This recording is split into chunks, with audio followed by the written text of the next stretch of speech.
Selamat pagi. Assalamualaikum warahmatullahi wabarakatuh. Perkenalkan, saya Muhammad Sofyan Sodik dari KKN UGM, Subunit 1 Primordial. Pada kesempatan kali ini akan membahas mengenai kesehatan mental di masa pandemi. Oke. Pertama kita akan membahas apakah definisi sehat. Definisi sehat yaitu menurut Undang-Undang Kesehatan Nomor 23 Tahun 92, sehat adalah keadaan sejahtera dari badan, jiwa, dan sosial, memungkinkan seseorang dapat hidup secara sosial dan ekonomi. Oke, selanjutnya kalau sehat mental itu apa sih?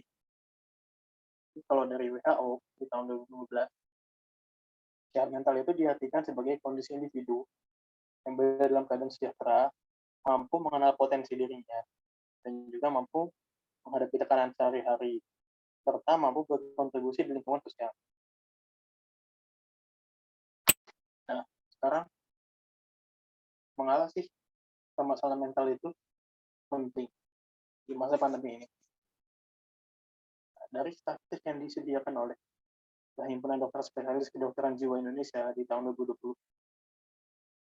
63% dari respondennya mengalami cemas, dan lagi 66% mengalami depresi. Ini respondennya terdapat 1.300 responden, yang dimana mayoritasnya itu perempuan. Dan usianya yaitu minimal 14 tahun dan maksimal 71 tahun. Nah, tadi sudah kita lihat dari grafik, 63% mempunyai gejala cemas dan 66% mempunyai gejala depresi. Nah, gejala cemas dan depresi itu apa saja? Seperti kita lihat di sini, gejala cemas yang utama yaitu merasa sesuatu yang buruk akan terjadi, khawatir berlebihan, mudah marah atau jengkel, dan juga sulit untuk rileks. Sedangkan untuk gejala depresinya yang utama itu adanya gangguan tidur, kurang percaya diri, lelah dan tidak bertenaga, dan juga kehilangan minat. Di sini ada angka 2 koma ini, maksudnya adalah gejala-gejala tersebut berlangsung selama lebih dari seminggu dalam kurun waktu 2 minggu. Pertama kita akan membahas cemas terlebih dahulu. Apa itu kecemasan? Kecemasan adalah respon terhadap situasi tertentu yang mengancam. Dan ini merupakan hal yang normal. Kecemasan biasanya diawali dari adanya situasi yang mengancam atau ada stimulus yang berbahaya, sebutnya sebagai stresor. Yang nantinya pada tingkatan tertentu nanti dapat menjadikan seseorang itu jadi lebih waspada terhadap suatu ancaman ini. Sekali lagi saya sampaikan bahwa kecemasan itu adalah sesuatu yang hal normal atau lumrah terjadi pada manusia. Dan jika dikelola dengan baik, maka hasilnya pun baik. Namun jika kecemasan ini berlebihan, nantinya menimbulkan kepanikan dan nanti juga mengganggu dari kesehatan mental dari individu tersebut. Di sini adalah alur proses normal suatu individu dalam menghadapi kecemasan, terutama kaitan dengan COVID. Oke, pertama,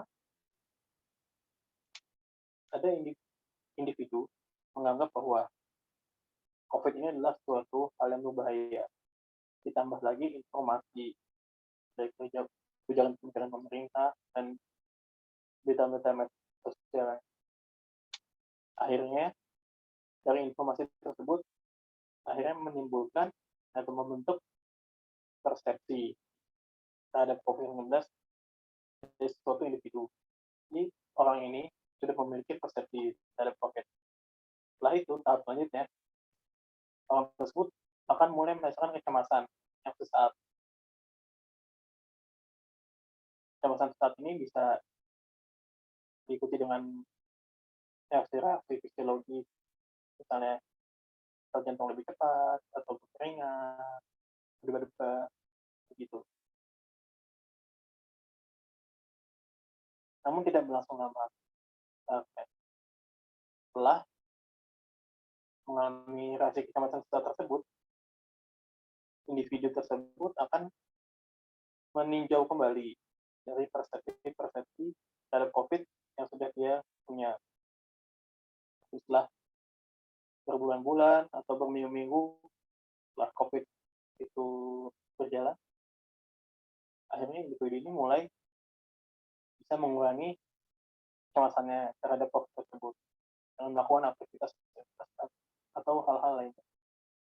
Nah, yang terakhir, akhirnya sudah terbentuk mekanisme coping. Coping itu adalah solusi-solusi yang dilakukan individu untuk mengatasi kecemasannya. Biasanya saya ambil contoh satu, awal-awal COVID dahulu, akhirnya banyak orang-orang akhirnya bersepeda atau goer untuk mengurangi kecemasannya terhadap COVID. Itu merupakan hal yang baik atau positif. Selanjutnya, kita akan membahas mengenai depresi. Nah, depresi ini adalah salah satu dari gangguan mood atau gangguan suasana hati, yang tandanya adalah mengalami sedih yang mendalam dan adanya rasa tidak peduli. Perlu kita ketahui, semua orang pasti pernah merasa sedih, atau pasti juga pernah merasakan murung. Nah, dikatakan depresi, jika sedih yang mendalam, putus asa, tidak berharga, itu sudah berlangsung sudah lebih dari 2 minggu. Dan memang depresi ini erat kaitannya dengan cemas. Ini saya akan menyampaikan tanda-tanda depresi yang minimal terjadi 2 minggu baru bisa dikatakan sebagai depresi. Oke.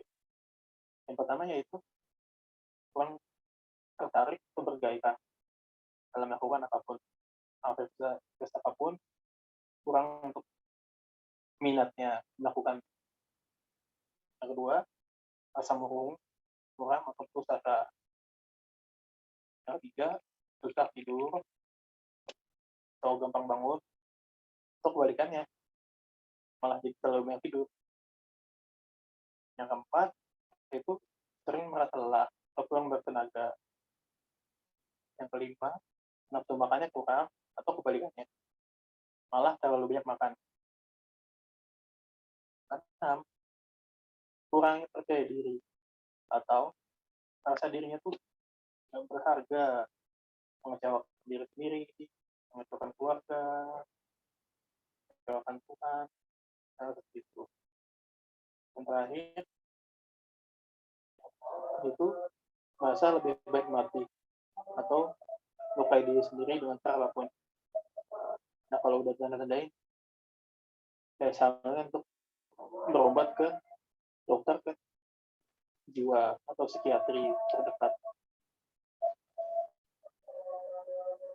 Selanjutnya, tips mengatasi kecemasan dan depresi ini, terutama di masa pandemi, yang pertama adalah ngobrol dengan orang terdekat, bisa keluarga, teman, atau sahabat sekian. Bisa juga dengan kerabat jauh pakai video call. Kita ceritakan gitu kecemasan kita, kekhawatiran kita, kepanikan kita terhadap COVID ini.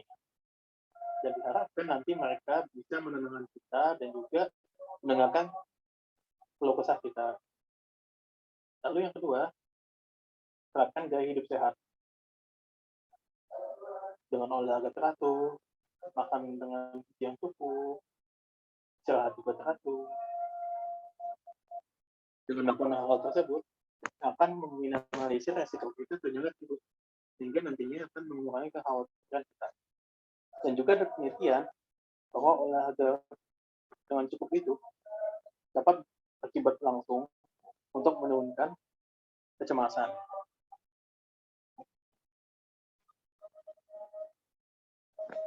Lalu yang ketiga, cek fakta dan informasi dari pihak yang terpercaya. kalau kita dapat informasi misalnya dari grup WA, dari Facebook, Instagram, kita harus cek ulang lagi. Ini benar gak informasinya? Kita percaya gak nih infonya? Tapi dengan informasi yang akurat, kita kan jadi gampang untuk melakukan langkah ke depan kita harus bagaimana. Kalau informasinya nggak akurat, nah bisa salah tuh nanti langkah-langkah kita ke depannya gimana. Jadi informasi yang akurat dan sumbernya itu sangat penting. Yang keempat, yaitu kurangi intensitas melihat media online. Karena terlalu sering kita melihat media sosial, berita-berita tentang COVID, malah nantinya malah menambah kecemasan kita.